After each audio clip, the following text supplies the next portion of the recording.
열왕기하 6장 8절부터 19절까지 읽겠습니다. 그때 아람 왕이 이스라엘과 더불어 싸우며 그의 신복들과 의논하여 이르기를 우리가 아무데 진을 치리라 하였더니 하나님의 사람이 이스라엘 왕에게 보내 이르되 왕은 삼가 암곳으로 지나가지 마소서. 아람 사람이 그곳으로 나오나이다 하는지라. 이스라엘 왕이 하나님의 사람이 자기에게 말하며 경계한 곳으로 사람을 보내 방비하기가 한두 번이 아닌지라. 이러므로 아람 왕의 마음이 불안하여 그 신복들을 불러 이르되 우리 중에 누가 이스라엘 왕과 내통하는 것을 내게 말하지 아니하느냐 하니 그 신복 중에 한 사람이 이르되 우리 주 왕이여 아니로소이다. 오직 이스라엘 선지자 엘리사가 왕이 침실에서 하신 말씀을 이스라엘의 왕에게 고하나이다 하는지라. 왕이 이르되 너희는 가서 엘리사가 어디 있나 보라. 내가 사람을 보내어 그를 잡으리라. 왕에게 아뢰어 이르되 보라 그가 도단에 있도다 하나이다. 왕이 이에 말과 병거와 많은 군사를 보내매 그들이 밤에 가서 그 성읍을 에워쌌더라. 하나님의 사람의 사환이 일찍 일어나서 나가보니 군사와 말과 병거가 성읍을 에워쌌는지라. 그의 사환이 엘리사에게 말하되 내 주여 우리가 어찌 하리이까 하니 대답하되 두려워하지 말라. 우리와 함께 한 자가 그들과 함께 한 자보다 많으니라 하고 기도하여 이르되 여호와여 원하건대 그의 눈을 열어 보게 하옵소서 하니 여호와께서 그 청년의 눈을 여심해 그가 보니 불말과 불병거가 산에 가득하여 엘리사를 둘렀더라.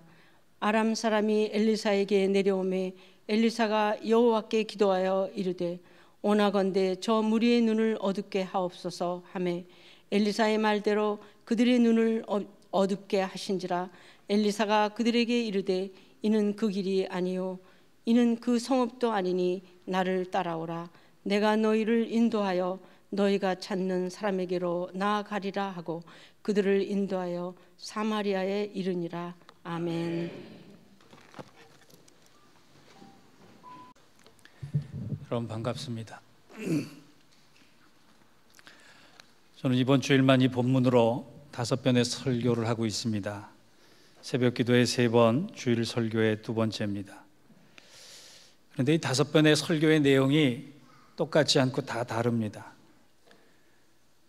5번 묵상할 때마다 하나님께서 다른 메시지를 제게 주셨기 때문입니다. 그러나 주제는 동일합니다.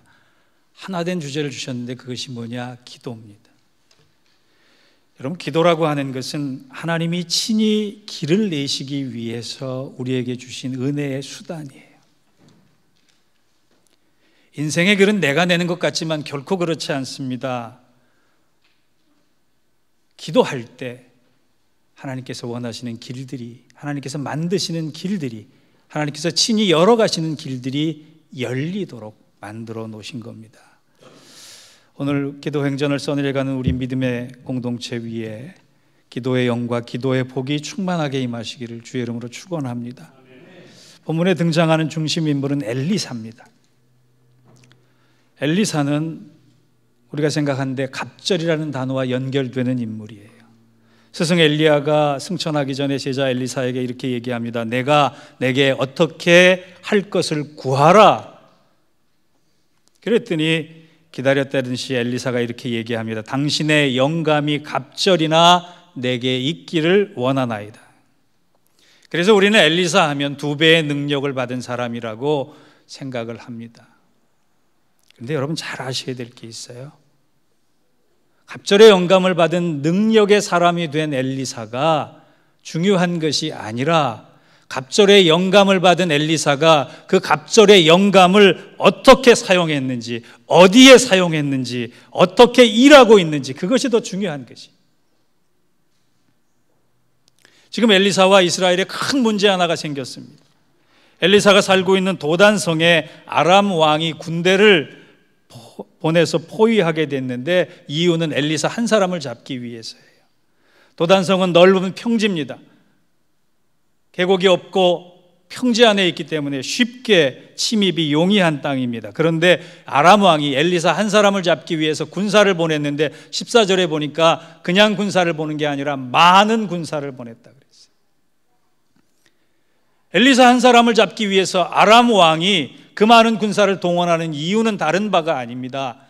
아람 왕이 이스라엘을 침공하기 위해서 끊임없이 계획을 세웠는데 다음 날 침공하려고 하면 이스라엘에서 어떻게 알았는지 복병을 숨겨놓고 그 길을 차단했기 때문에 번번이 실패를 하고 만 것입니다. 그때 아람 왕이 생각하기를 우리 내부에 스파이가 있다. 알고 봤더니 이스라엘의 엘리사라고 하는 갑절의 능력을 가진 사람이 있는데 그 한 사람이 우리의 모든 계획과 정보를 알아채고 이스라엘 왕에게 보고해서 대비를 했기 때문에 우리가 실패한 것입니다. 이런 보고를 받고 그때부터 작심하기 시작했어요. 엘리사 한 사람만 잡으면 이스라엘을 쉽게 공략하겠다. 그래서 엘리사를 잡으려고 많은 군사력을, 마병과 병거를 투입한 것입니다. 엘리사의 입장에서 보면 사면초가입니다. 꼼짝없이 도간에 든 쥐처럼 그렇게 포위된 상태였어요. 우리 인생이 그렇지 않습니까? 사면초가, 어떠한 길도 열리지 않을 것 같은 상황, 내가 아무리 발버둥 쳐도 헤어나올 수 없을 것 같은 질곡, 흘리고 또 흘려도 아무것도 달라지지 않을 것 같은 현실, 이제 끝장났다, 이제 마지막인 것 같다,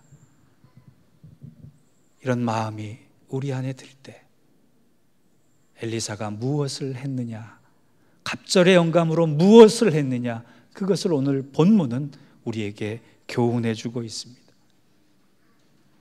저는 지난주와 이번 주에 하나님 앞에 우리 성도들을 생각하며 기도할 때 많이 울었어요.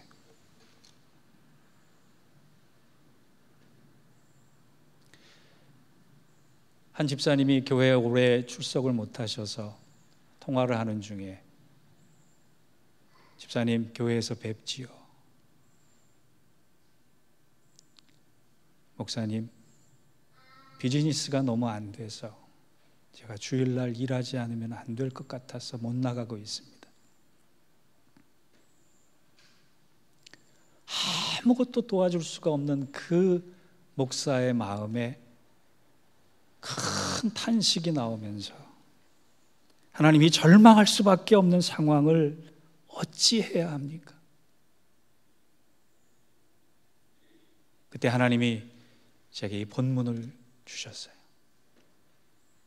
그리고 이 본문을 통해 저와 여러분이 동일하게 이 어려움을 겪고 있는 상황 속에 무엇을 해야 하나를 두 가지로 깨닫기를 원합니다. 첫째, 우리는 삶의 위기 때 평범한 사람이 아니라 하나님의 사람으로 불림받아야 한다는 것이. 우리 8절과 9절을 함께 읽어보겠습니다. 그때에 아람 왕이 이스라엘과 더불어 싸움에 그의 신복들과 의논하여 이르기를 우리가 아무데 진을 치리라 하였더니 하나님의 사람이 이스라엘 왕에게 보내 이르되 왕은 삼가 아무것도 지나가지 마소서 아람 사람이 그곳으로 나오니이다 하는지라. 여러분, 특별히 오늘 이 말씀을 보면서 우리가 주목해야 될 것이 하나 있는데 그것은 엘리사에 대한 호칭입니다. 9절과 10절과 15절을 보면 엘리사를 어떻게 표현하느냐, 하나님의 사람으로 소개를 하고 있어요. 그런데 17절과 19절과 21절을 보면 하나님의 사람이라고 하는 표시 대신에 엘리사라고 하는 본명을 씁니다. 결국 우리가 읽은 열왕기하 6장에는 엘리사에 대한 호칭을 두 가지로 구분해서 쓰는데 하나는 하나님의 사람이고 하나는 엘리사라고 하는 이름입니다. 차이는 다른 게 있는 것이 아닙니다. 문맥을 읽어보면 아람이 이스라엘을 침공했을 때, 아람 왕이 군사들과 함께 도단성을 포위했을 때, 그때는 하나님의 사람으로 쓰고 있어요. 그런데 아람 군대를 포로로 잡았을 때, 이스라엘이 승리했을 때, 원상태로 돌아갔을 때는 엘리사라고 표시하고 있어요. 그 차이를 아시겠습니까? 위기의 상황 속에서 하나님은 하나님의 사람이라고 똑같은 임무를 부리고 있고, 그 위기가 벗어나서 평온한 상태가 됐을 때에는 엘리사로 기록하고 있다는 것입니다. 평상시에는 엘리사, 위기의 상황 속에는 하나님의 사람. 저의 이름은 너무나도 좋은 정철이라고 하는 이름이 동의가 안 되세요? 평상시는 저는 그렇게 불립니다. 그런데 제가 삶의 위기가 제 앞에 있을 때 저는 정철이 아닙니다. 하나님의 사람이 되라는 메시지입니다. 믿음의 사람이 되라는 메시지. 그런 면에서 신앙의 또 다른 이름은 가치의 이동입니다. 믿음의 또 다른 이름은 호칭의 이동입니다. 믿음의 또 다른 이름은 중심의 이동입니다. 여러분, 슈퍼맨이라는 영화를 보셨죠? 그는 평소에 신문기자였습니다. 무능해 보일 정도로 미련한 사람이었습니다. 그런데 어려움이 생기면 갑옷 입고, 갑옷인가요? 아니죠. 슈퍼맨 복장 입고 그가 슈퍼맨이 됩니다. 슈퍼맨의 특징은 위기 앞에 강해진다는 거예요. 어려운 앞에 변화한다는 거예요. 하나님의 사람도 마찬가지예요. 문제없는 인생이 없을 때, 하나님의 은혜의 길로 인도하실 때, 내 삶의 평강과 은혜의 찬송이 나올 때, 그때는 여러분의 이름을 불러도 되는 겁니다. 그러나 여러분 앞에 위기가 닥치고 어려움이 닥치고 힘든 일이 생길 때 가장 먼저 기여할 것은 하나님이 나에게 지금 하나님의 사람이 되라고 원하시는구나, 그렇게 기억하셔야 하는 것입니다. 엘리사는 대단한 부자였어요. 스승처럼 가난하지 않았습니다. 그는 소 24마리가 한꺼번에 자기의 밭을 가는 큰 지주였습니다. 지주의 아들이었습니다. 그런데 그가 성경에 보면 그의 겉옷을 찢었다고 얘기했습니다. 그가 의지하고 있었던 것, 그가 믿고 있었던 것, 그에게 힘이 될 만한 것 다 벗어 던져버리고 엘리야를 통한 하나님의 겉옷을 입고 갑절의 영감을 가지고 하나님의 사람으로 서 있기를 작정하고 그렇게 살아갔던 것입니다.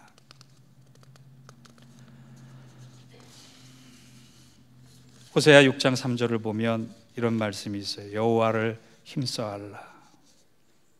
왜 하나님이 나를 힘써하라 그렇게 말씀하셨을까요?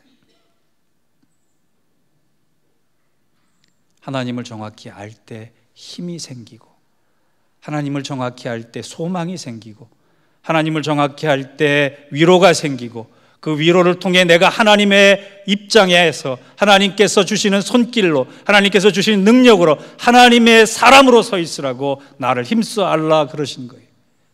우리가 세상살이가 힘든 이유가 여러 이유가 있겠지만 그 중에서 가장 중요한 이유는 내가 하나님의 사람임을 잊어버리면, 내가 하나님의 사람을 잃어버리면, 하나님의 사람임을 제대로 모르면, 대충 알거나 희미하게 알면 나는 자꾸 넘어지는 거예요.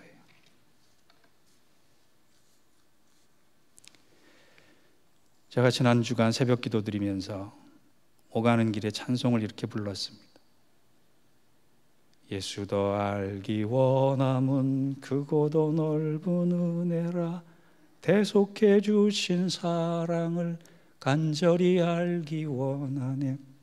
내 평생의 소원, 내 평생의 소원, 대속해 주신 사랑을 간절히 알기 원하네. 제가 왜 이 찬송 불렀겠어요? 하나님의 사람임을, 하나님의 사람에게 붙들어 주시는 그 은혜가 있음을 잊지 않기 위해서입니다. 하나님께서 나를 하나님의 사람으로, 하나님의 권속으로, 하나님의 백성으로, 하나님의 자녀로 부르신 것만 잊지 않아도 우리 인생의 짐은 인생의 힘으로 바뀌는 것입니다. 다윗과 다니엘의 공통점이 뭔지 아세요? 분명히 대답을 이렇게 하시는 분이 있어요. 다자가 들어간 겁니다. 아닙니다. 성경에 보면 그들은 위기와 고난 앞에 뜻을 정했던 사람이에요. 마음을 정했던 사람. 성경은 다니엘에게 뜻을 정했다고 표시했고, 성경은 다윗에게 마음을 정했다고, 확정했다고 표시합니다. 성경의 위대한 인물들은 위기의 순간 앞에 나는 하나님의 사람이다 선포하고 작정하고 그렇게 살기로 다짐했던 사람들입니다. 사랑하는 성도 여러분, 힘든 일이 있을 때, 고난과 어려움이 있을 때 고난을 보지 마시고 먼저 하나님의 붙드심을 볼 수 있는 하나님의 사람이 되시기를 주의 이름으로 축원합니다. 굳은 믿음으로 뜻을 정하십시오. 굳은 믿음으로 마음을 확정하십시오. 어려우니까 어려움보다 더 크신 하나님의 사람이 내가 당당히 헤쳐가겠다 선포하고 나아갈 수 있는 믿음의 공동체 되기를 주의 이름으로 축원합니다. 두 번째, 하나님의 사람은 어떤 사람이냐? 현실에 압도당하지 않는 기도의 사람이에요. 16절을 보면, 15절과 16절을 보면 아주 대비된 두 가지 말이 나옵니다. 아람 군대가 포위됐을 때 엘리사의 종은 내 주여 우리가 어찌하리이까, 이 일을 헤쳐갈 수 있는 길이 하나도 없습니다라고 이야기할 때 16절을 보면 엘리사가 그렇게 얘기합니다. 그의 종에게 두려워하지 말라, 우리와 함께한 자가 그들과 함께한 자보다 많으니라. 엘리사의 종은 현실을 봤는데 엘리사는 현실 너머를 봤다라고. 엘리사의 종은 현실을 봤기 때문에 두려워했고 절망했고 압도당했지만 엘리사는 현실 너머를 봤기 때문에 절망하지 않고 좌절하지 않고 압도당하지 않았다라고 하는 거예요. 여러분, 우리 인생의 원망과 절망과 한숨은 환경 때문에 오는 것이 아닙니다. 기도하지 않기 때문에 오는 것이고 하나님의 은혜를 기억하지 않기 때문에 오는 것이.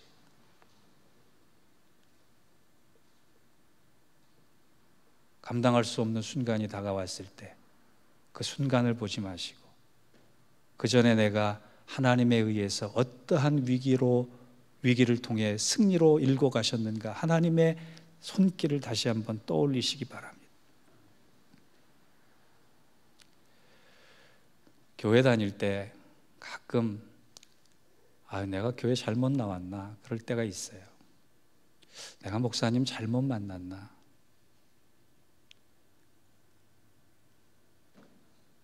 그때 여러분, 제가 팁 하나 드릴게요. 저를 처음 만난 날을 기억해 주세요. 저와 함께 예배드렸던 3개월만 기억해 보세요. 여러분이 10년을 이 자리에 지키고 있든 9년을 지키고 있든 5년을 지키고 있든 1년을 지키고 있든 3개월이 지났으면 우리는 영적인 한 가족입니다. 첫사랑을 떠올리라고 하는 것처럼 첫 은혜를 기억하십시오. 첫 은혜를 기억하면 내가 하나님이 보이기 시작합니다. 그런데 하나님이 보이기 시작하려면 어떻게 해야 되느냐? 17절을 보십시오. 기도하여 이르되 여호와여 원하건대 그의 눈을 열어서 보게 하옵소서. 기도의 유익은 이것입니다. 눈이 열려서 하나님을 볼 수 있는 거예요. 눈이 열려서 하나님의 손길을 볼 수 있는 거예요. 눈이 열려서 하나님의 승리를 볼 수 있는 거예요. 눈이 열려서 하나님의 영광을 볼 수 있는 거예요. 기도는 다른 것이 아닙니다. 내 눈이 열리는 겁니다. 그래서 우리가 기도해야 되는 거예요. 우리에게 길이 없다 이렇게 얘기하지 않아야 돼요. 하나님 사방이 막혔습니다 이렇게만 얘기할 것이 아니라, 하나님 나에게는 길이 열리지 않습니다 얘기할 것이 아니라, 하나님 길이 이미 주어졌는데 내가 기도하지 않으므로 못 봤습니다. 이제 기도함으로 그 길을 보겠습니다. 이렇게 고백할 수 있어야 합니다. 로마서 8장 28절에 보면 모든 것이 합력하여 선을 이룬다 이 말씀이 있는데, 저는 이제서야 그것이 이해가 되고 이제야 그것이 품어집니다. 여러분, 이 모든 것은 내가 원하는 것이 채워졌기 때문에 합력해서 선을 이루는 게 아니에요. 하나님은 나의 아픔, 나의 한숨, 나의 눈물, 나의 고난, 나의 탄식, 나의 상처, 나의 불편함, 나의 현실들을 통해서 기도하는 자에게만 열어가시는 그 하나님의 은혜를 가지고 결국에는 모든 것이 합력하여 선을 이룸을 볼 수 있게 만들어 주신다는 거예요. 기도하지 않으면 그것이 보이지 않습니다. 제가 지금 하반기 들어서 기도행전을 쓰자, 우리 예인교회 기도행전을 쓰자, 여러분 아마 귀에 딱지가 않도록 기도에 대한 메시지를 들어야 할 것입니다. 그런데 왜 그러냐? 우리 눈이 닫혀 있기 때문에. 기도하는 자에게 주시는 복은 우리의 눈이 열리는 것입니다. 이 복이 저와 여러분의 것이 되기를 바랍니다. 그러면 기도할 때 걸어온 길을 뒤돌아보면 에베네셀의 하나님이 보이고, 앞으로 살아갈 일을 내다보면 여호와 일의 하나님이 보이고, 오늘 지금 여기를 살펴보면 임마누엘 하나님이 보이기 시작하는 것입니다. 예레미야 33장 3절을 같이 읽어보겠습니다. 시작. 너는 내게 부르짖으라. 내가 내게 응답하겠고 내가 알지 못하는 크고 비밀한 일을 내게 보이리라. 너는 내게 부르짖으라. 그러면 맨 마지막에 하나님이 주시는 메시지가 뭐예요? 보이리라. 주시리라 이전에 보게 하리라. 보는 것이 힘입니다. 보는 것이 능력이 됩니다. 봐야지 나를 둘러싼 군대가 보이는 것이 아니라 그 군대를 둘러싼 하나님의 군사가 보이는 거예요. 오늘 분명한 메시지는 이것입니다. 한 사람의 기도자가 1000만인의 군대보다 강하다는 거예요. 여러분 이 자리에 왜 계시는지 아세요? 교회를 위해서 기도하라는 거예요. 여러분 우리 교회가 왜 존재해야 되는지 아세요? 골방에서 열방을 품고 기도해야 하는 교회가 되어야 된단 말이에요. 여러분이 왜 가정에 아빠로, 엄마로, 딸로, 자녀로, 가장으로 부름받은지 아세요? 그 가정을 기도하면서 살리도록 만드신 거예요.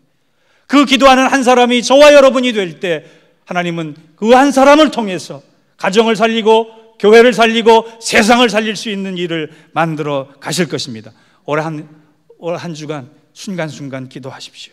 매일매일 기도하십시오. 조금씩 기도하십시오. 그러면 기도가 우리가 지고 있는 짐을 힘으로 만들어 줄 것입니다. 저는 여러분이 그 응답을 기대하며 그 응답에 대한 욕심을 부려가며 지난주와는 달리 기도의 사람들이 모여있는 만민이 기도하는 집, 그 놀라운 기도를 감당하며 나아갈 수 있는 세상에 가장 위기에 강한 사람, 세상에 가장 많이 보고 멀리 볼 수 있는 사람이 되기를 주의 이름으로 축원합니다. 사랑하는 성도 여러분, 기도하는 사람이 되십시오. 하나님께서 기도하는 우리들에게 하나님의 능력을 보여주실 것입니다. 기도하겠습니다. 내가 주 앞에 엎드리리다. 무슨 문제이든 주님께 온전히 맡기고 주님이 그 문제를 어떻게 다루고 가시는지, 어떻게 해결하시는지 기대하며 기도하겠습니다. 기도의 사람 되겠습니다. 기도가 우리의 힘이 되게 하시고 능력이 되게 하시고 하나님의 뜻과 하나님의 사랑과 하나님의 은혜를 선명히 바라보며 용기 얻어 담대히 나아갈 수 있는 기도의 용사들 되게 하여 주옵소서. 예수님의 이름으로 기도하옵나이다. 아멘.